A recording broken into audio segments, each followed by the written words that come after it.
everyone, I'm Nupur, and today we are tackling a very classic LeetCode problem, which is LeetCode 152, maximum products are vary. In this problem, we have to use Cadence algorithm, and in my previous video we have done with the same algorithm. We have solved the problem with the same algorithm, which was the maximum sum subarray. So this time we need to we cannot update the current product value whenever we find the zero. We need to here we need to check for the minimum values also. So the problem here is we have an integer nums, and we need to find the subarray, which is a continuous connected part of an array, and we need to return the product of this subarray as the largest product, and I will give you an example. So here is an example.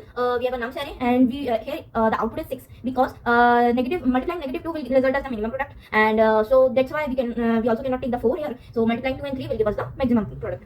Such as in this nums array, we are finding 0 here. There are two negative values, but we are in between we are finding 0 here. So that's why we cannot multiply these two negative values. So we have multiplied, if in place of 0 we have a 1 or any number, it will the maximum product would have been the whole array. If we get a positive number here, if we get negative numbers here, then the product then the largest product would have been these two numbers or these two numbers, whichever is the largest. The product will give us the largest number, because multiplying 3 numbers will be the minimum product. So this is our logic here, and I will code here now. We are taking 3 variables. Firstly, current max equals to nums of 0, then current min, initializing it with 0, then result for keeping the track of current max, initializing it with nums of 0. Now using a for loop for I in range of length of nums, then using a previous max counter for keeping the track of previous current max, and previous min counter for keeping the track of current min. And now we will update the value of current max and current min by checking 3 conditions, which are, so the conditions are 3 conditions we need to check, 3 options we need to check. So these options are, first one is nums of I, second one is multiplying current max with nums of I, and multiplying current min with nums of I. Similarly, we need to check these same 3 conditions in current min.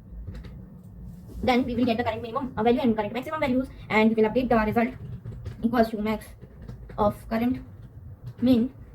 We will update it with current max and with the result, which is the previous value.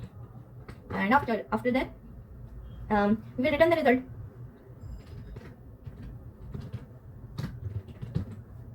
And also we need to start here from 1 index, not from 0, because we are taking the 0 value here, 0 index values here. That's why we will start with 1 index, and yeah, so this is our code, and if we run it,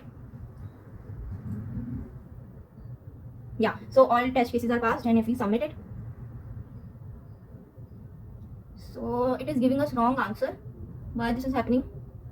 Result equals to there we need to take the previous max, not the current max, the previous value which we have stored, previous max.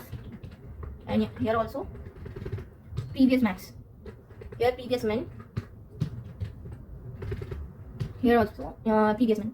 We need to here we need to compare it with previous current and previous max and previous min values, such that we will get the current max, updated current max and current min, and then if we compare it with current max and the result, we will get the maximum result, and then we will simply return the result. So if we submit it now, so yeah, all test cases are passed, taking the minimum time complexity as big of n, and the space complexity is big of 1, because we are taking only the variables here and nothing more. So yeah, thank you.